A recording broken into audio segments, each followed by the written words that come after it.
এই অপারেটিংগুলো যদি আপনার একজন মুয়াজ্জিন সাহেব বুঝতো, তাহলে সে আমার মতো একজন ইঞ্জিনিয়ার হয়ে যেতে পারতো। সে আপনার মসজিদে অল্প টাকা বেতনে চাকরি করার জন্য সে সেখানে যেত না। একজন সাউন্ড ইঞ্জিনিয়ার, একজন মুয়াজ্জিনকে একজন সাউন্ড ইঞ্জিনিয়ার হতে হয়। হ্যালো এভরিওয়ান, আসসালামু আলাইকুম। আজকে আপনাদের সাথে শেয়ার করব হচ্ছে মিক্সার এবং কন্ট্রোলারের মধ্যে ব্যবধানটা কী। আমরা অনেক মসজিদের সাউন্ড সিস্টেমের জন্য আমরা চিন্তা করি যে আমি এরকম একটা মিক্সার কিনবো, কিংবা আমরা এই যে এরকম একটা মিক্সার কিনতে চাচ্ছি। অনেক মসজিদ এমন রয়েছে সাউন্ডের জড়তা থেকেই যাচ্ছে, যতই চেষ্টা করছে সাউন্ডের জড়তা থেকে যাচ্ছে। একটা বিষয় ক্লিয়ার না করলেই নয়। ধরেন কোনো মসজিদের জন্য সাউন্ড সিস্টেমের জন্য আপনার 1 লাখ টাকা দরকার, কিংবা 5 লাখ টাকা দরকার, কিংবা 10 লাখ টাকা দরকার। আসলে আল্লাহর ঘরের কাজ কিন্তু থেমে থাকে না, আপনি করছেন না, কেউ না কেউ এসে কিন্তু এটা করে দিবে। আর সেই সুযোগটাই কিন্তু আমাদের লাইনের যারা রয়েছে, দ্যাট মিন আমরা সাউন্ড সিস্টেম যারা বিক্রি করি, আমরা যারা সাউন্ড সিস্টেম অ্যাসেম্বলিং করি, কিংবা আমরা যারা সাউন্ড সিস্টেম তৈরি করি আমাদের নিজস্বভাবে, এই সুযোগটা কিন্তু আমরা কাজে লাগাচ্ছি।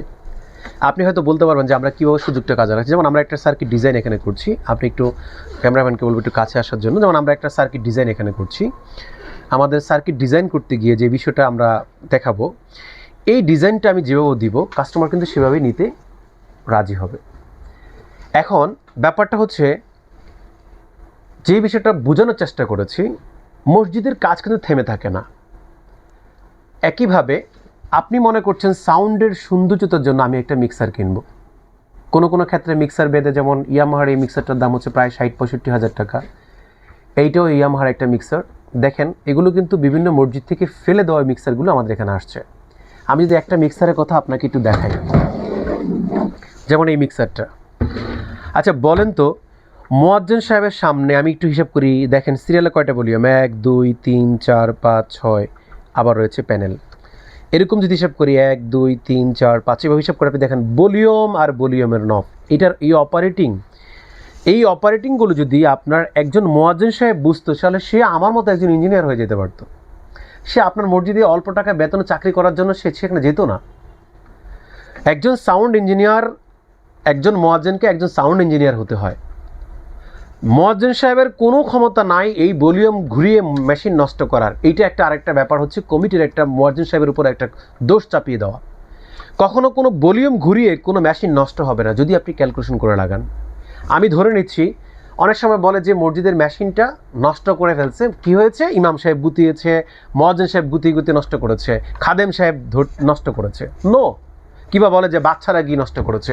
আমি এটার ভলিউম ফুল দিয়ে দিলাম, তাতে কি আসা যায়? কিন্তু আমার ক্যালকুলেশন তো হিসাব করতে হবে যে আমার কত ওয়ার্ডের মেশিনের সাথে কতগুলো স্পিকার রয়েছে, কত ওয়ার্ড মেশিন রয়েছে।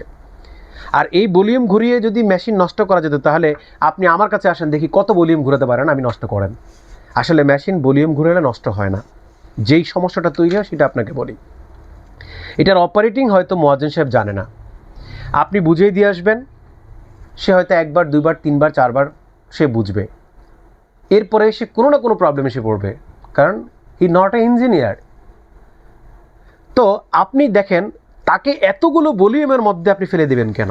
সেজন্য আমরা যে সিস্টেমটা তৈরি করেছি, এই 1,20,000 টাকা বা 1.25 লক্ষ টাকার একটা মিক্সারটাকে আমরা দূরে সরিয়ে রেখে যে জিনিসটা আপনাদের জন্য রেডি করলাম, সেটা হচ্ছে এই যে ডাচ বাংলা টেকনোলজির, আমরা এটা যদিও ডিটেলটা নামে এখন আমাদের দেওয়া, এই 2000 ওয়াটের এই সাউন্ড কন্ট্রোলারটা আমরা তৈরি করেছি। এটা কিভাবে কাজ করে আমরা একটু দেখাবো আপনাদেরকে আজকে। সাউন্ড কন্ট্রোলারটার মধ্যে আমরা প্রথমে অন করলাম, অন করার সাথে সাথে পাওয়ার অন লেখা আসছে, এখনও কিন্তু লাইনটা আসে নাই। এখন দেখেন কাম ডাউন সিস্টেম আসছে 10 সেকেন্ড। কেন এই সিস্টেমটা, এইটা একটু ক্লিয়ার করি। আমরা যখন এই মেশিনটা অন করি তখন কি হয়, দেখেন এই যে এখন কিন্তু টুয়ার মেশিনে কোনো এই যে পাওয়ার আসছে, এখন আমাকে ভোল্টেজ রিডিং দেখাচ্ছে, কত ইনপুট ভোল্টেজ আছে, কত আউটপুট ভোল্টেজ আছে। যারা ব্যাটারি দিয়ে মেশিন ব্যবহার করেছেন, মাইক ব্যবহার করেছেন, তারা এই বিষয়টা খুব ভালোভাবে জানেন। যখন ব্যাটারি ভোল্টেজটা কমে যায় তখন মাইক সাউন্ড ছেড়ে দেয়। একইভাবে এর মধ্যে রয়েছে, মেশিনটার মধ্যে রয়েছে হয় এসএমপিএস, না হয় রয়েছে ট্রান্সফর্মার টাইপ। যখনই ভোল্টেজটা কম হয় ট্রান্সফর্মার আউটপুট ভোল্টেজ কম আসে। সেটা ক্যাপাসিটর অনেক সময় কভার করতে পারে, অনেক সময় কভার করতে পারে না। যার জন্য বড় বড় মাহফিলগুলোতে দেখবেন তারা একটা এবিআর, অর্থাৎ যেটাকে সার্ভো টাইপ স্টেবিলাইজার নিয়ে আসে।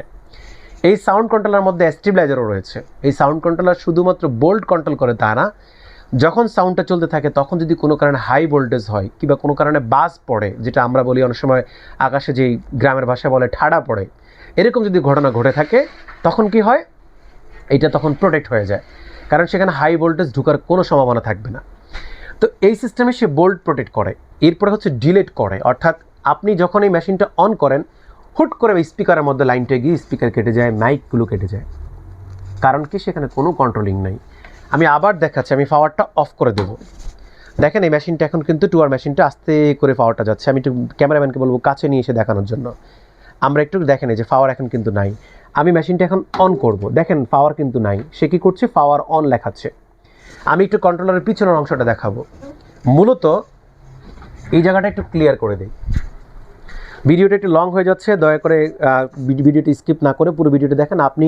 আপনি জানলে অন্তত বিভিন্ন মসজিদকে সার্ভিস দিতে পারবেন। আপনি যদি টেকনিশিয়ান হন, আপনি যদি সাউন্ড সিস্টেম বিক্রি করে থাকেন, আপনি যদি সাউন্ড সিস্টেম তৈরি করে থাকেন, আপনার জন্য অবশ্যই উপকার হবে। আর যদি আপনি কোনো মসজিদের মুয়াজ্জিন সাহেব হন, ইমাম সাহেব হন, খাদেম হন, যেই হন না কেন, যদি আমার পুরো ভিডিওটা দেখেন আপনি জেনে গেলেন, তো অন্যকে জানাতে পারবেন। কারণ আমরা চাই আমাদের টেকনোলজি, আমাদের প্রযুক্তি, আমাদের সব কিছু সবাই টেকনিশিয়ান যদি হয়ে যায়, পৃথিবীর অন্যান্য দেশগুলো আমাদের দেশে আসবে প্রযুক্তি নেওয়ার জন্য। আপনি দেখেন একটু কথাটা ভিন্ন দিকে চলে যাচ্ছে। জাপান থেকে শুরু করে চায়না থেকে শুরু করে মানুষ প্রযুক্তি নিয়ে যেতে চায় কেন? সেখানে তারা প্রত্যেককে অর্থাৎ তাদের জ্ঞানটা ছড়িয়ে দিতে চাচ্ছে। আমিও চাচ্ছি যে আমাদের প্রত্যেকেই একজন মুয়াজ্জিন সাহেব যেন একজন ইঞ্জিনিয়ারের মতো হয়, একজন ইমাম সাহেব যেন একজন ইঞ্জিনিয়ারের মতো হয়, অলরাউন্ডার যাকে বলা থাকে। মাল্টি ট্যালেন্টেড ছাড়া আপনি কখনোই সফল হবেন না। তো যাই হোক, আমি যেটা বিষয় দেখাতে চাচ্ছিলাম, আমাদের এই দেখেন টুয়ার মেশিনটা, আমি দেখাই টুয়ার এই যে ক্যাবেলটা দেখেন আমরা কিভাবে করেছি। এটা হচ্ছে আমাদের কন্ট্রোলারের পাওয়ার। এই যে কন্ট্রোলারের কেবেলটা এখান থেকে এসে এই যে কন্ট্রোলারে ঢুকছে। আর টুয়ার যে মেশিনটা রয়েছে, টুয়ার কেবেলটা দেখেন কোথা থেকে গিয়েছে সেটা একটু দেখাই। এই যে টুয়ার কেবেলটা, অর্থাৎ এই মেশিনটা টুয়ার যে হেডটা রয়েছে, আমি আপনাদের ভাষায় মেশিন বলছি, টুয়ার যে হেডটা রয়েছে বুঝতে যেন সহজে সেজন্য বলছি। এই যে টুয়ার কেবেলটা এসে এই যে দেখেন মিক্সার এর পিছনে যাবে। কখনোই এটা ডাইরেক্ট কারেন্টের সাথে সংযোগ হবে না, ও কন্ট্রোলার হয়ে কন্ট্রোল করে দেন আউটপুট করবে। এতে করে অপ্রত্যাশিত কোনো ভোল্টেজ সে ট্রিপ করতে পারবে, স্পিকার নষ্ট হওয়া থেকে রেখে দিবে। আর সবচেয়ে বড় যে জিনিসটা করবে, এতগুলো ভলিউম, এই যে মিক্সারের এতগুলো ভলিউম থেকে মুয়াজ্জিন সাহেব একটা মাত্র ভলিউম অপারেট করে সে নিয়ে আসতে পারবে। দেখাই দিচ্ছি আমরা। আমাদের 1 নম্বর ভলিউমটা হচ্ছে, এটা হচ্ছে সাউন্ডের ভলিউম। যদি বলে সাউন্ড কম, তখন আমরা এইটাতে ধরবো। যারা একটু আগে বলেছিলাম কমিটির লোকজন সবাই বলে যে মুয়াজ্জিন সাহেব নষ্ট করে দিয়েছে, ওনার এই মেশিনের মধ্যে হাত দেওয়ার কোনো দরকারই নেই। আরেকটা জিনিস খেয়াল করেন, প্রত্যেকটা মেশিনে দেখেন কত পরিমাণ ভলিউম, এগুলো কোনটার কী কাজ যদি মুয়াজ্জিন সাহেব জানেই, তাহলে মুয়াজ্জিন সাহেবকে আপনারা ইঞ্জিনিয়ার হিসেবে নিয়োগ দেন, মুয়াজ্জিন সাহেবকে বেতন ডাবল করে দেন। একজন ইঞ্জিনিয়ারের বেতনে দিবেন, মুয়াজ্জিন সাহেবের বেতনে দিবেন, ইমাম সাহেবের বেতন ডাবল করে দেন। সাউন্ড অপারেটর যেহেতু আপনার মসজিদে নেই, বড় বড় মসজিদগুলোতে একজন সাউন্ড ইঞ্জিনিয়ার রেখে দেওয়া হয়। কেন রাখা হয় জানেন? যাতে করে সাউন্ডটাকে একজন বক্তা এক এক রকম কথা বলে, তার সাথে ভোকাল মিলানোর জন্য সাউন্ড অপারেট করে। সেই জন্য আমরা এটা সম্পূর্ণ অটো কন্ট্রোল করবে। আমরা দেখাচ্ছি, এটা হচ্ছে আমাদের ভলিউম। একটা মাত্র অপারেট করে, আপনি কোনো কিছু হাত না দিয়ে একটা মাত্র অপারেট করবেন, সাউন্ড বাড়বে এবং কমবে। দ্বিতীয়টা হচ্ছে আমাদের সাউন্ডটাকে অটো ইকুড, রিভার্ব, ডিলে সব একত্রে একটা ভলিউম আমরা নিয়ে আসছি, যাতে করে ইমাম সাহেব যেমন বলছে সাউন্ডটা তেমন যেন বের হয়। আর কথা বলার সময় সাউন্ড ইমাম সাহেবকে যেন সাউন্ডের, যেটাকে আমরা ফ্যান্থম সাউন্ড বলি, এইটা ফ্যান্থম সাউন্ডের মতো কাজ করে। অর্থাৎ ইমাম সাহেব যখন বলে তখন তার গলার ফোর্স তৈরি করে। আমি একটা চ্যালেঞ্জ করি, আমার কন্ট্রোলার দিয়ে যদি কোনো একজন মুসল্লি যদি বলে যে সাউন্ড সুন্দর না, আপনি স্পিকার যত দাম দিয়ে কেনেন না, যত কম দামি কিনেন, আপনি বাংলা স্পিকার কিনেন, আপনি 1000 টাকার স্পিকার কিনেন আর 20,000 টাকার স্পিকার কিনেন, যে স্পিকারে কিনেন, আমাদের এই কন্ট্রোলার ব্যবহার করলে সাউন্ড ক্লিয়ার হতে বাধ্য। কারণ এটা অটো ট্রেনিং করে। ইমাম সাহেবের কণ্ঠ ভালো না, তবুও সাউন্ড সুন্দর আসবে। কীভাবে আসবে? সে ভয়েসটাকে প্রসেস করবে। আর এই ভয়েস প্রসেস করার জন্য এখানে এতগুলো অপারেট না করে একটা মাত্র প্রসেস করলেই কিন্তু সাউন্ডটা সুন্দর হয়ে যাবে। তা আমরা একটু দেখাবো প্র্যাকটিক্যালি। তারপর হচ্ছে আমাদের সাউন্ডটাকে, হুজুরের গলাটা একটু মোটা, আমরা একটু চিকন করতে চাচ্ছি, চিকন করে দিতে পারবো। যে সাউন্ডটা একটু মোটা করা দরকার, সাউন্ড একটু মোটা করে দিতে পারবো।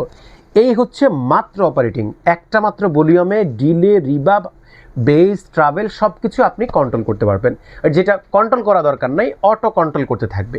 অনেক সময় আমরা বাংলা কথা, বিশেষ করে জুমার বয়ান, অনেক মসজিদেরই কমপ্লেইনটা রয়েছে, আমাদের মসজিদে অনেকগুলো ফ্যান চলে, ফ্যান চললে কথা বোঝা যায় না। অনেকগুলো মসজিদ আছে যেমন হাইট অনেক, তখন আমাদের সাউন্ড কথা বোঝা যায় না। এই ধরনের কমপ্লেইনগুলো মানুষের প্রচুর থাকে, প্রচুর মসজিদে। সেখানে হচ্ছে এই সাউন্ড কন্ট্রোলার। আপনার ফ্যান যেভাবে থাকুক না কেন, যে অবস্থায় থাকুক না কেন, সাউন্ডটাকে সে অল আর ইকুয়াল করে দেবে। তাতে কি হবে, সাউন্ডের প্রত্যেকটা ব্যক্তি সমান সাউন্ড পাবে। আর এই কন্ট্রোলারের আরেকটা কাজ হচ্ছে, ইমাম সাহেব যেখানে দাঁড়িয়েছে তার কানে যতটুকু শব্দ আসবে, যে ইমাম সাহেব থেকে শুরু করে মুসল্লির শেষ কর্নারে যে মুসল্লিটি দাঁড়িয়েছে তার কানে সমপরিমাণ সাউন্ড যাবে। কিভাবে যাবে, এই কন্ট্রোলার সেই সাউন্ডটাকে পৌঁছে দিবে, সে অল আর ইকুয়াল সাউন্ড করবে, যেটাকে আমরা বলি হল সাউন্ডের মতো। আপনার 50টা ফ্যান চলুক, তাতে কিচ্ছু যায় আসে না, সাউন্ড কন্ট্রোল করার যিনি করবে সে করবে। এই জন্য আমি বলি মিক্সার ব্যবহার করবেন না কেন, করবেন। আপনার মসজিদে টাকা যদি বেশি থাকে অবশ্যই কিনবেন, কিন্তু এটা অপারেট করার জন্য একজন লোক রাখবেন। দয়া করে মুয়াজ্জিন সাহেবের দোষ দিবেন না, দয়া করে ইমাম সাহেবের দোষ দিবেন না, দয়া করে মসজিদের সংশ্লিষ্ট লোকদের দোষ দিবেন না। শুধু তাই নয়, আবার আমাদের ইমাম কমিটিদের মধ্যে দ্বন্দ্ব তৈরি হয়ে যায়। এই কমিটি বলে আমি এইটা কিনবো, আউজে কিনবো, টুয়া কিনবো, এইটা কিনবো, সেটা কিনবো, দ্বন্দ্ব হতে শুরু করে। অ্যাকচুয়ালি মূল প্রবলেম যেটা, সেটা কেনার না, কেউ সাউন্ড কন্ট্রোলারের কথা চিন্তা করে না। আবার একজন মেকার এসে আপনাকে বলছে মিক্সার কিনেন। ভাই মিক্সার কিনবেন কার জন্য জানেন? যখন আপনি মাইক ব্যবহার করবেন, মাইকের মধ্যে মিক্সার ব্যবহার করা যেতে পারে, সেটা যদি অ্যাকুরেট করে দেওয়া যায় সেটা সুন্দর চলে, ঠিক আছে। কারণ কি, মাইকের ডিলে, ইফেক্ট, ইকো সিস্টেম তৈরি করা যায়। আর মসজিদের ভিতরে সাউন্ডের মধ্যে ইকো হবে, ইকো দেবেন না কেন, দিবেন, কিন্তু সেটার একটা লিমিট থাকবে। আপনার ইকো কেন দেওয়া হয়, যাতে ইমাম সাহেবের গলাটা একটু ফোর্স পেয়ে যায়, মানে উনি বলতে গিয়ে যেন সহজ কথা বললেই সাউন্ডটা দ্রুত ফুটে ওঠে। তো সেই ক্ষেত্রে আমরা এই একটা ভলিউমের মধ্যে নিয়ে এসেছি। আমি আবারও বলছি, যদি কোনো ইমাম সাহেব, কোনো মুয়াজ্জিন সাহেব, খাদেম থেকে শুরু করে মসজিদের কমিটি থেকে শুরু করে একজন মুসল্লিও যদি বলে সাউন্ড সুন্দর হয়নি, আপনি স্পিকার যাই লাগান না কেন, আমার এই কন্ট্রোলার ব্যবহার করলে, এটা আমারই আবিষ্কারের একটা জিনিস, মনে রাখবেন। এটাও যদি আমি টুয়াকে দিয়ে দেই, যদি আউজাকে দিয়ে দেই, আইটিসিকে দিয়ে দেই, বিভিন্ন কোম্পানিকে যদি আমি তার সাথে চুক্তি করি, ওর একটু গেট আপ করে নিয়ে এসে এটার দাম 60,000 টাকা বিক্রি হবে, 50,000 টাকা বিক্রি হবে। Believe me or not. এখন কেন বিক্রি হবে? কারণ ওই সংশ্লিষ্ট অনেক লোকজন সেখানে কাজ করবে, ইঞ্জিনিয়ার থাকবে, তারা এটাকে প্যাটার্ন করাই নিবে। একটা কোম্পানি যখন কোনো প্রোডাক্ট বাজারজাত করে ইন্টারন্যাশনালি, তখন তাদের অনেক ধরনের সেখানে টাকা যুক্ত করতে হয়। তো সেই জন্য এটার দামও কিন্তু তখন 50 থেকে 60,000 টাকা হয়ে যাবে। তা আমি বলবো কি, এরকম প্রোডাক্ট আপনি হাতে পেয়েও দাম বেশি করার চিন্তা করছেন। আর আমাদেরও সমস্যা হচ্ছে, মনে করি জিনিস যেটা দাম বেশি মনে হয় সেটা ভালো না। আপনাকে বুঝতে হবে এটার কনফিগারেশন কি, এটা কি কাজ করে, দেন আপনি আপনার মতো করে, আমি বেশি দাম দিয়ে জিনিস কিনবো না কেন, কোয়ালিটি সম্পূর্ণ কিনবো তো অবশ্যই, কিন্তু সেটা কি আমার আদৌ মানে আমার সাথে যায় কিনা সেটা একটু দেখা দরকার। আমি পূর্বে একটা ভিডিওতে দেখিয়েছিলাম আপনাদেরকে, মানিকগঞ্জের একটা মসজিদ, তারা সৌদি আরব থেকে 6,500 রিয়েল দিয়ে একটা এই মিক্সারটা নিয়ে আসছিলেন তারা। আপনাদের মনে আছে কিনা জানি না, সেই মিক্সারগুলো কিন্তু তারা বাধ্য হয়ে বাতিল করে দিয়েছে তারা। আমি জিজ্ঞেস করলাম যে কেন আপনারা এটা ব্যবহার করছেন না, বলে যে 8 বছর থেকে এটা শান্তি আর পাইনি। তো আপনি এখন আমাদের যে কন্ট্রোলার দিয়েছেন, আলহামদুলিল্লাহ আমরা অনেক চমৎকারভাবে আমাদের সাউন্ড সিস্টেম ব্যবহার করছি, এবং ইমাম মুয়াজ্জিন থেকে শুরু করে কমিটির লোকজন বলে যে আপনি কোথায় ছিলেন, 8 বছর থেকে আমরা আপনাকে খুঁজতেছি। আমি বললাম দেখেন, আমি আগে অনলাইনে আসিনি। কেন আসিনি? আমাদের মসজিদের সাউন্ড সিস্টেমের কাজ করতে গিয়ে বিভিন্ন সমস্যায় পড়তে হয়। কীরকম? মসজিদের জিনিস যখন বলা হয় তখন আমরা এমনিতে দাম কমিয়ে দেওয়ার চেষ্টা করি, কিন্তু কমিটি বলে যে আরে ভাই মসজিদের জিনিস একটু কম রাখেন। এই যে চাপতে থাকেন, তখন আমাদের ইঞ্জিনিয়াররা চিন্তা করে যে না, মসজিদের কাজে গিয়ে পোষায় না। কেন পোষায় না? একজন ইঞ্জিনিয়ারের বেতন যদি 50 থেকে 60,000 টাকা হয় বা 1 লাখ টাকা হয়, তাহলে তার পার ডে কত টাকা বেতন হয়? আপনার মসজিদে যে যাচ্ছে, আপনি তো কোনো ইঞ্জিনিয়ারিং কনসাল্ট সার্ভিস দিচ্ছেন না। তা আমরা চিন্তা করি, আমরা তো লোভী মানুষ, আমরা চিন্তা করি যে কোথায় গেলে আমার লাভ বেশি হবে। সে একটা গার্মেন্টসে গিয়ে ইঞ্জিনিয়ারিং কনসাল্ট সার্ভিস জমা দিচ্ছে 1 লাখ টাকা, আপনার মসজিদে গিয়ে সে উল্টা আরও তার যদি 50 টাকার মাল বিক্রি করে, আপনার বলে যে ভাই 30 টাকা রাখেন মসজিদের জিনিস। তো ব্যাপারটা হচ্ছে এই জন্যই বলি, আবার আপনারা কিন্তু ঠকেও যান। অতএব জিনিস কোনটা আপনার লাগবে, আপনার মসজিদের সাউন্ড কি অবস্থায় রয়েছে, আপনি যদি সাউন্ড বোঝা না যায়, আপনি আমাদের সাথে যোগাযোগ করেন। অনেকে আমাকে হোয়াটসঅ্যাপে ফোন করেন, আমি তখন বলি আপনার মসজিদে কী কী রয়েছে, সাউন্ড কী রয়েছে, স্পিকার কী রয়েছে, মাইক্রোফোন কী ইউজ করছেন, সেটা আপনি একটু আমাদেরকে ছবি তুলে পাঠান। তো আমরা একটা জিনিস এখন দেখাবো, আমরা একটু সাউন্ড কোয়ালিটি আসলে কেমন এটা একটু আমরা সরাসরি, কোনো রকম আমাদের রেকর্ড যাবে না, আমরা একটু মাইক্রোফোন অফ করে আপনাদেরকে দেখাবো। আমরা একটু এই যে আমরা একটা মাইক্রোফোন নিলাম, আমরা একটু দেখাই এর আসলে কি কাজ করে। এটা ফ্যান্টম সাউন্ডের মতো কাজ করবে। আমি একটু মাইক্রোফোনটা লাগিয়ে নিলাম। মজার বিষয় হচ্ছে এই মাইক্রোফোনে যদি আপনি কথা বলেন, স্পিকারের দিকে আপনি যদি ফিরিয়ে রাখেন, তবুও সাউন্ড কখনো ফিডব্যাক দিবে না, ক্যাঁকও করবে না, যেটাকে আমরা বলি। কারণ ওর সময় আমরা রুকু সেজদায় গেলে সাউন্ড ক্যাঁ করে উঠে একটা শব্দ করে, সেজদায় গিয়ে এমন শব্দ হচ্ছে যে মানুষ আর নামাজ পড়তে পারে না। আমার ভিডিও লং হয়ে যাচ্ছে, তবুও আপনাদেরকে অনুরোধ করছি ভিডিওটা স্কিপ করবেন না, পুরো ভিডিওটা দেখেন, আপনি জানেন এবং অন্যকে জানিয়ে দেন। কারণ আমাদের মসজিদগুলো এই মেকারদের এবং এই সাউন্ড সিস্টেম যারা বিক্রি করে তাদের জিম্মিতে। কারণ আমি চাই মসজিদগুলো এই জিম্মি থেকে বের হয়ে আসুক। কারণ আল্লাহর ঘরের মসজিদ যদি আপনার মসজিদ যদি বাংলাদেশের শেষ প্রান্তে হয়, নট অনলি বাংলাদেশ, ওয়ার্ল্ডের যে কোনো জায়গায় হোক না কেন, সেখানে যদি আমার এই অদমের যদি একটু সাপোর্ট যদি পেয়ে যান, নিশ্চয়ই কোনো না কোনো কারণে আমি হয়তো বা বরকত পেয়ে যাবো বিজনেসে।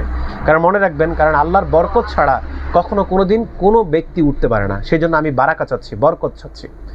তো আমি একটু দেখাবো, আসলে আমি নিজে একটু তেলাওয়াত করে আপনাদেরকে দেখাবো আসলে সাউন্ডের কোয়ালিটি কতটুকু কোয়ালিটি সম্পর্কে আপনি নিজে বিচার করে দেখবেন। আউযু বিল্লাহি মিনাশ শাইতানির রাজীম।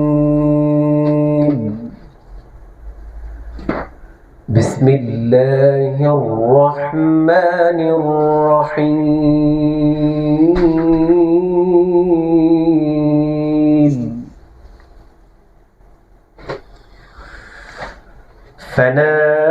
فناداها من تحتها ألا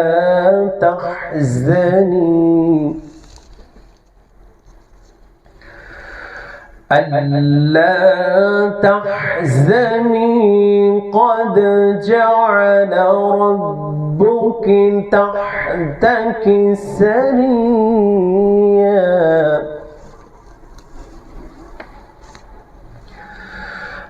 ألا تحزني قد جعل ربك تحتك سريا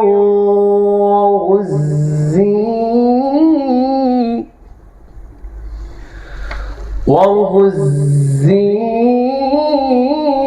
إليك بجذع النخلة تساقط عليك رطبا جنيا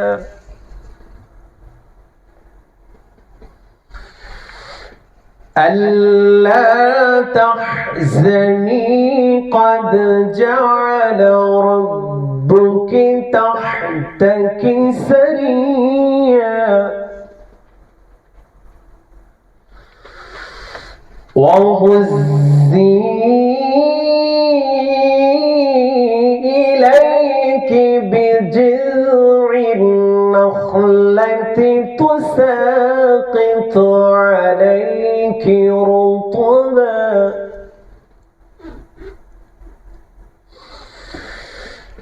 وهزي إليك بجذع النخلة تساقط عليك رطبا جنيا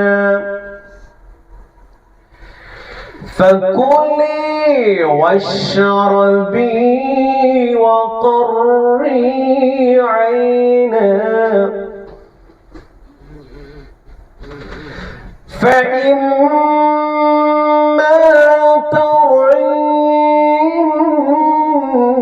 من البشر أحدا فقولي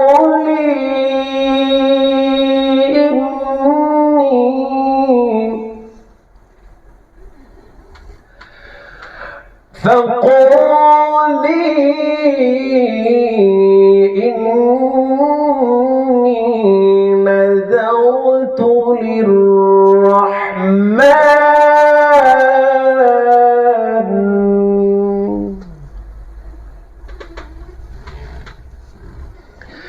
فقولي إني نذرت للرحمن صوما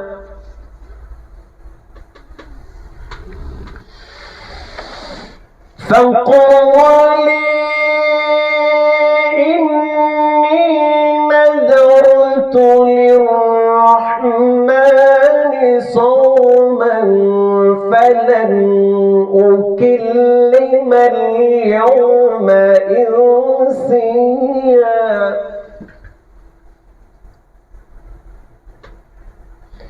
فلن أكلم اليوم إنسيا سبحانك اللهم وبحمدك প্রিয় দর্শক একটা কথা বলি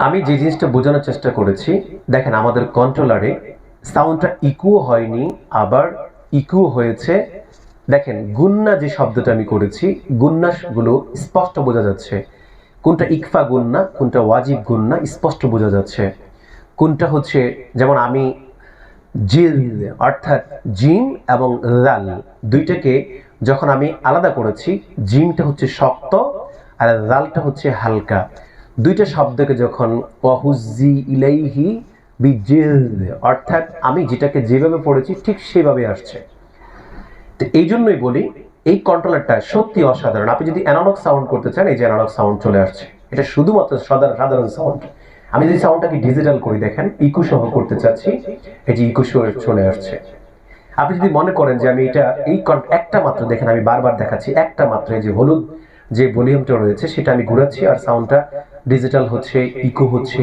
রিভার্ব হচ্ছে ডিলে হচ্ছে একত্রে নিয়ে নিচ্ছে অর্থাৎ এটা মাইক্রো কন্ট্রোলারের মাধ্যমে এটাকে করা হয়েছে সাউন্ডটা যাতে করে অটো নিয়ে নিতে থাকে আমি যদি নর্মাল তেলাওয়াত করে আপনাকে শোনাই তাহলে আপনি দেখবেন সাউন্ডটা একদম অ্যাকুরেট আছে আমি আউজার একটা মাইক্রোফোন নিলাম সেটা সেট করে দিব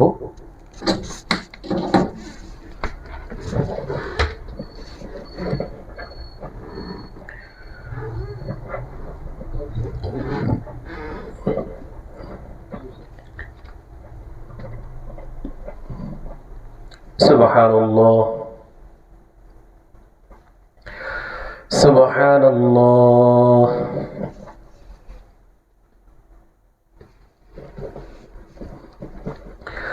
সুবহানাল্লাহি ওয়া বিহামদিহি সুবহানাল্লাহিল আযীম দেখতে পাচ্ছেন যে সাউন্ডটা এটা হচ্ছে হেয়ার মাইক্রোফোনে আমাদের এই সাউন্ডটা যেমন ছিল একই রকম সাউন্ড আসছে এবার আমরা যদি নামাজের হালতে একটু দেখাই তো সাউন্ডটা কেমন আসে আমি একটু হাদর তেলাওয়াত করব আর কি যেটা নামাজের মধ্যে আমরা পড়ে থাকি বিসমিল্লাহির রহমানির রহিম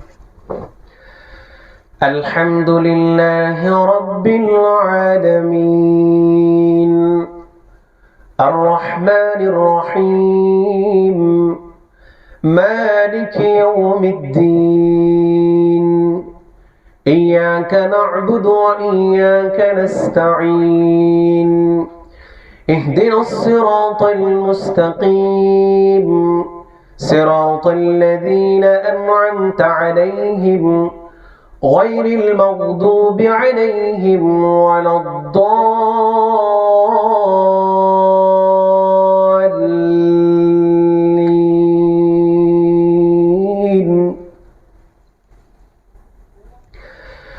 الله نور السماوات والأرض مثل نوره كمشكاة فيها مصباح المصباح في زجاجة الزجاجة كأنها كوكب ضري يوقد من شجرة مباركة زيتونة لا شرقية ولا غربية يكاد زيتها يضيء ولو لم تمسسه نار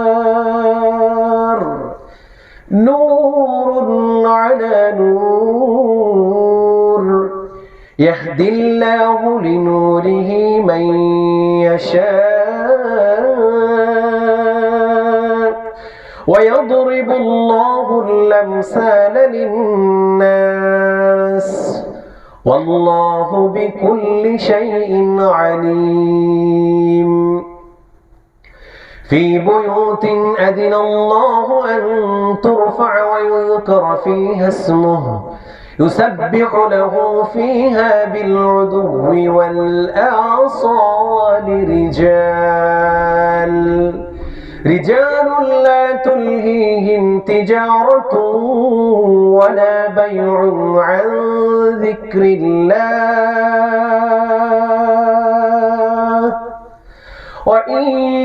وإقام الصلاة وإيتاء الزكاة يخافون يوما تتقلب فيه القلوب والأبصار ليجزيهم الله أحسن ما عملوا ويزيدهم من فضله والله يرزق من يشاء بغير حساب الله أكبر আলহামদুলিল্লাহ। এটাই আপনাদের দেখানোর চেষ্টা করেছি। দেখেন আমি আবার বাংলা কথা বলছি, বাংলা কথা সাউন্ডটা একদম স্পষ্ট পাবেন। কিভাবে আমি দেখাচ্ছি। আলহামদুলিল্লাহ, আল্লাহ সুবহানাহু ওয়া তাআলার দরবারে অগণিত সুজুদ শুকরিয়া আদায় করি যে মহান রব্বুল আলামিন দুনিয়ার যান্ত্রিক জীবনকে উপেক্ষা করে আল্লাহর ঘর মসজিদে আসা বসা, দুটি কথা বলা এবং শোনার তৌফিক দান করেছেন। সেজন্য কালেমাতুশ শুকর গুজার করি, বলি আলহামদুলিল্লাহ। আল্লাহ সুবহানাহু ওয়া তাআলা সূরাতুল লুকমানের 12 নম্বর আয়াতে বলেন, ওয়ালাকাদ আতাইনা লুকমানাল হিকমা। আল্লাহ বলেন আমি লুকমানকে হিকমা দান করেছি, জ্ঞান দান করেছি। কেমন জ্ঞান? আল্লাহ বলেন আনিশকুর লিল্লাহ। আমি তাকে বললাম তুমি আল্লাহর শুকরিয়া আদায় করো। কেন শুকরিয়া আদায় করবে? আল্লাহ বলেন ওয়ামান ইয়াশকুর ফাইন্নামা ইয়াশকুরু লিনাফসি। যে ব্যক্তি শুকরিয়া আদায় করবে সে তার ভালোর জন্য করবে। ওয়ামান কাফারা, আল্লাহ বলেন ওয়ামান কাফারা, যে অস্বীকার করবে আল্লাহর শুকরিয়া আদায় করতে, আল্লাহ তাআলা ওই ব্যক্তিকে জানিয়ে দিতে চান। আল্লাহ বলেন ফাইন্নাল্লাহা গনিয়্যুন হামিদ। আল্লাহ বলেন আল্লাহ হচ্ছেন গনিয়্যুন হামিদ, অর্থাৎ অমুখাপেক্ষী, যিনি কারো কাছে কোনো বিষয়ে ধরা নেই, কোনো বিষয়ে তিনি মুখাপেক্ষী নন। তিনি হচ্ছেন ধনীদের ধনী, রাজাদের রাজা, যার কারো কাছে কোনো বিষয়ে কখনো মুখাপেক্ষী হতে হয় নাই। কাজেই শুকরিয়া আদায় করব আমার আপনার ভালোর জন্য।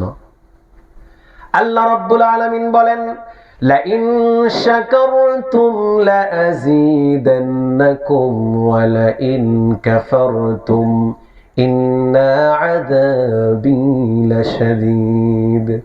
ও বান্দা, তুমি আমার নিয়ামতের শুকরগুজার করো, আমি আল্লাহ তোমাকে নিয়ামত বাড়িয়ে দেব। আর যদি শুকরগুজার না করো, মনে রেখো বান্দা তোমাকে কঠোর আযাব দিয়ে ভরিয়ে দেব। কাজেই শুকরিয়া আদায় করতে হবে সর্ব অবস্থায়। আমার আপনার ভালোর জন্য সর্ব অবস্থা আল্লাহর শুকরিয়া আদায় করতে হবে। আল্লাহ তাআলা সর্ব অবস্থা আমাদেরকে আল্লাহর শুকরিয়া আদায় করার তৌফিক দান করুক, আমিন। প্রিয় ভাই, বোঝানোর চেষ্টা করেছি আমি সাধারণ যেটাকে বলে কারিয়ান স্টাইলে তেলাওয়াত করেছি, হাদর নামাজের স্টাইলে তেলাওয়াত করেছি, সাধারণ কথা বলেছি এবং সুর দিয়ে আলোচনা করার চেষ্টা করেছি। চারটা সিস্টেমেই কিন্তু আমাদের সাউন্ডটা একেবারে ক্রিস্টাল ছিল। জানি না আপনাদের ভালো লেগেছে কিনা। যদি ভালো লেগে থাকে তাহলে আমাদের চ্যানেলটি সাবস্ক্রাইব করবেন এবং আমাদের কমেন্ট করবেন, শেয়ার করবেন। এই ছিল আজকের ভিডিও। দেখা হবে নেক্সট কোনো ভিডিওতে। আল্লাহ সবাইকে ভালো রাখুক। আবারও বলছি, ইমাম মুয়াজ্জিন সাহেবের দোষ না দিয়ে আসুন আমরা একটা ভালো সিস্টেম অ্যাপ্লাই করি, তাহলে আমাদের মসজিদের সাউন্ডগুলো সুন্দর হবে। কারণ অনেক সময় অনেক মসজিদে গিয়ে আমরা দেখি ইমাম সাহেব অনেক সুন্দর তেলাওয়াত করছে কিন্তু সাউন্ড সিস্টেমটা ভালো নেই। আপনার যদি সাউন্ড সিস্টেম ভালো হয়, মসজিদে ফ্যানও যদি না থাকে, তেলাওয়াতের মধ্যে মনে হয় যে আরেকটু তেলাওয়াত করে, রুকু যেন তাড়াতাড়ি না করে। আর অনেক মসজিদে সাউন্ড শুনলে মনে হয় আরে রুকু তো যায় না কেন, কি পড়তেছে। তো এই জন্য সাউন্ড সিস্টেমটা সুন্দর হওয়া খুবই জরুরি। আপনার মসজিদের সাউন্ড সিস্টেম যদি সুন্দর করতে চান আমাদের সাথে যোগাযোগ করবেন। আমাদের ডেসক্রিপশনে আমাদের ফোন নাম্বার রয়েছে, তাহলে আপনি আমাদের সাথে হোয়াটসঅ্যাপ করে কথা বলতে পারবেন, ইমোতে কথা বলতে পারবেন, কিংবা সরাসরি আমাদের ডাচ বাংলা টেকনোলজিতে এসেও আপনি আপনার সাউন্ড সিস্টেমের সমাধান নিতে পারবেন। আল্লাহ হাফেজ। আসসালামু আলাইকুম ওয়া রাহমাতুল্লাহি তাআলা ওয়া বারাকাতুহু।